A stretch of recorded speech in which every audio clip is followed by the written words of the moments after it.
Welcome to a Community Partners interview where we explore the organizations, opportunities, and resources that look to make change in our daily lives. I'm your host, Lilly Cereghini, and you're listening to Voices for Ability Radio. All abilities, all the time. Today, I'm joined by Freda, the National Executive Director of Independent Living Ontario. Independent Living, also known as IL, is a vision, a philosophy, and a movement of persons with disabilities. Born in California University campus in the 1970s, the movement spread to Canada in the 1980s and has since reached around the globe and changed the way people view and respond to disability. When they were first formed in 1986, IL Canada was known as CAILC. They opened as CAILC and operated under that name until modernizing their name and branding to become better known as Independent Living Canada. While their vision, purpose, and mandate always remained, their name and visual identity has been updated. Thank you for joining us today, Freda. Thanks for having me, Lillian. It's a pleasure. So could you tell us a little bit more about yourself and what inspired you to work with Independent Living Ontario? It's actually Independent Living Canada. And that's because we have so many IL centers in Ontario, and IL Canada is an umbrella name for all the centers across Canada. So it will be Independent Living Canada. Okay, just wanted to touch on that. Okay, so myself, my name is Freda, and I am a Black woman who is very in tune with herself and, of course, my disabilities and my abilities as well. I love to see them both. So my inspiration to joining IL Canada is born out of lived experience.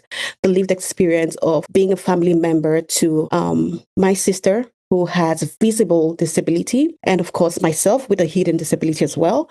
So all of those have left me with that questioning and that void of feeling a need.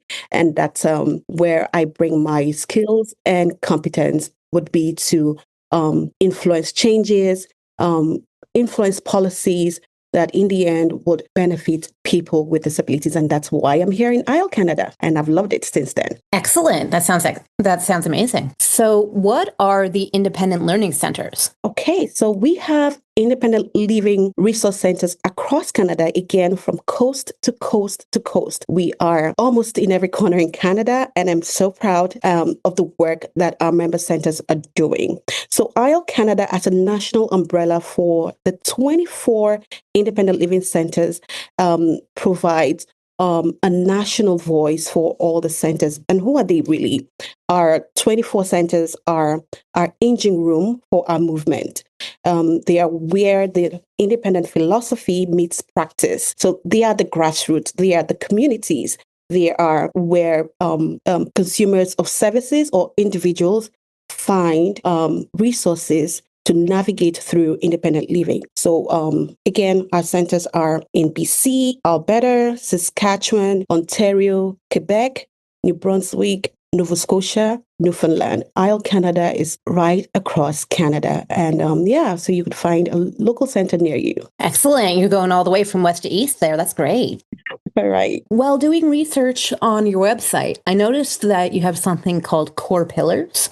Can you tell us a little bit more about what your core pillars are? Yes, thank you for asking. So all our independent living centers, and of course, IL Canada, we share a common foundation, which is really, again, IL philosophy and those 4 core pillars of service.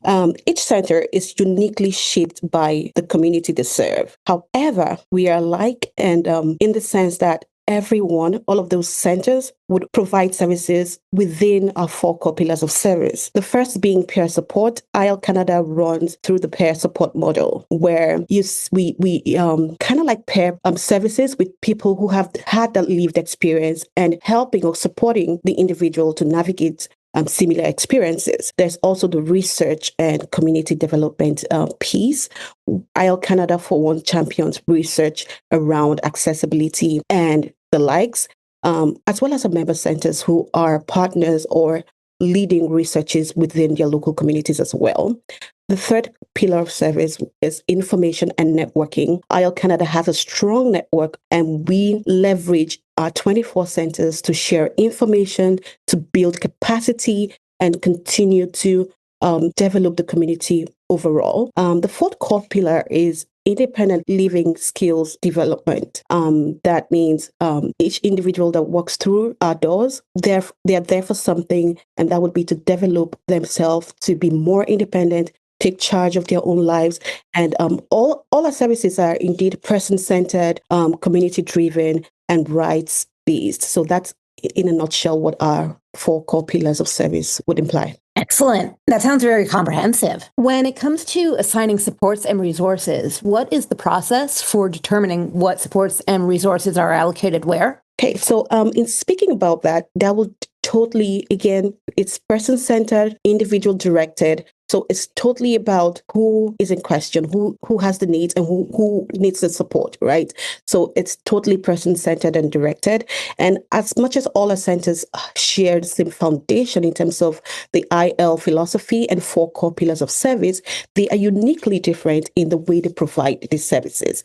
So that makes it really beautiful that IL Canada, no two IL centers are technically the same, because all of their services is geared towards the community and the needs of the community. So it's person focused and person directed. So it's totally the consumer led services. Excellent. So are there any restrictions to becoming a member of independent living, such as age, disability, caregivers, or family members, things of that nature? No restrictions. So it is open to every Canadian with a disability, or so you just look for a member, it's an IELTS center near you, and apply to be a member. It's each center has a very basic and really easy process of getting membership. So you can go on our website and look for a center near you and just join and become a member. Whether you're supporting a family or a friend with a disability, or you're one who has a disability, look for a center near you, and there are no restrictions to how you can become a part of this movement. Excellent. Now, okay, I like this question. Without using any names, can you tell me a success story? So what supports were put into place when someone asked for help, that kind of thing?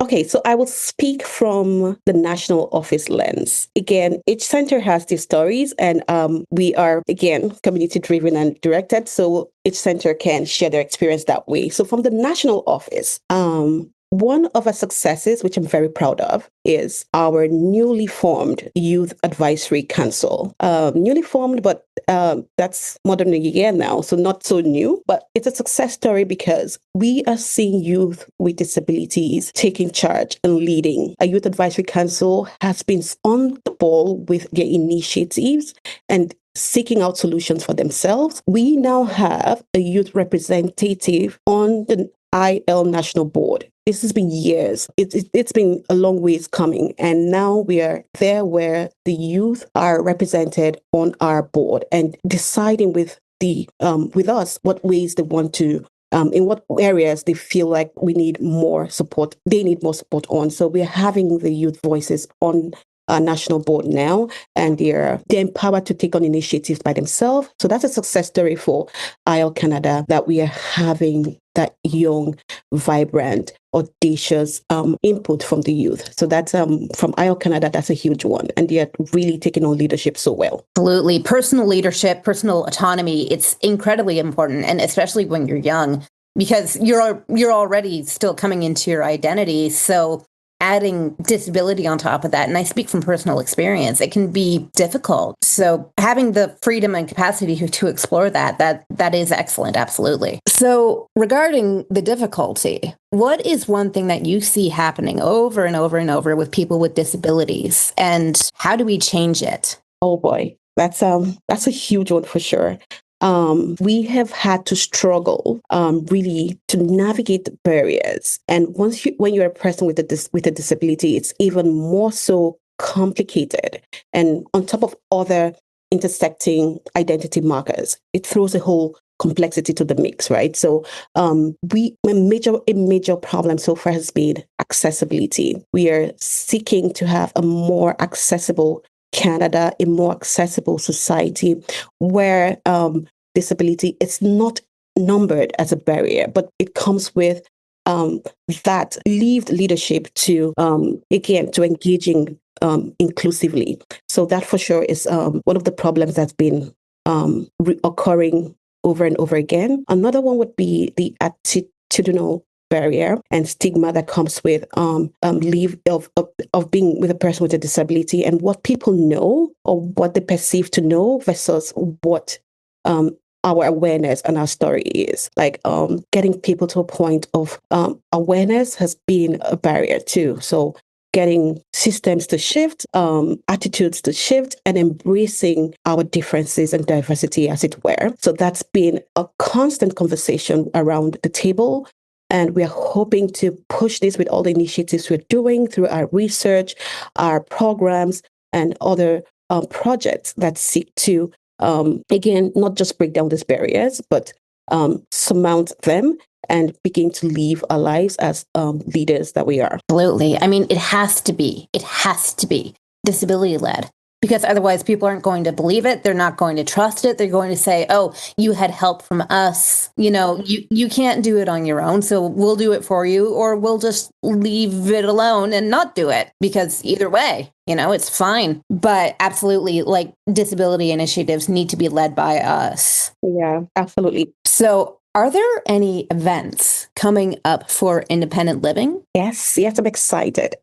So in September, we will be having our annual general meeting and our conference. So at the AGM is where we have all of our member centers come together and meet annually, and of course, speak to the issues around that concerns us around the table. And then we expand that to our conference, where we have guest speakers and we get our friends come together and we share all the insights that have gone on through the years, and we just build capacity that way. Again, networking, peer support, and all of that. So that's coming up in September, and I'm excited to see how what that would bring us to. And because we are coming closer to our 40th, which is next year, so that's the big celebration coming up next year. So all of this would climax next year. So I'm excited about the AGM and, of course, our 40th year next year. Absolutely. That sounds like a really big milestone. So if someone wanted to become a member or a volunteer with independent living, what is the process for becoming a member, and what is the process for becoming a volunteer? Okay, so good question. So the first would be to find a local center near you. So your membership, it's tied to your local center. So you'd again, it's a pretty easy process. You become a member of your local center. That way, you're part of the huge network or the broader network of IEL Canada. So that's pretty simple. In terms of volunteering, IEL Canada will put out calls for volunteers when we need volunteers for project-specific initiatives or things like that. So follow us on our website, on our social media platforms, or visit our website and look out for those information when they come through, when we need volunteers. Other than that, we will be happy to hear from you. Just send us an email and how you can contribute to this movement. That's actually a very good segue into our last question here. If listeners are looking for more information, how can they reach out to you? Oh, fantastic. So we are on social media. That's where we are on Facebook. Just go search for Independent Living Canada. We are on LinkedIn. Our Youth Advisory Council is on Instagram and on TikTok. And they're also coming forward with a podcast of some sort. So we plan on being on all social media. Just search Independent Living Canada and you will find something to connect to.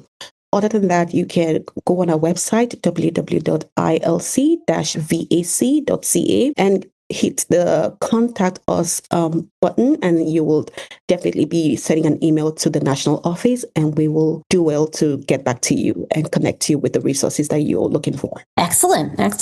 Thank you very much for your time, Freda. My pleasure. Thanks for having me. It was fun. Thank you. That's all the time that we have today. I'm your host, Lilly Cereghini with V4A Radio. And remember, stick together, because we're all in this together. Bye for now.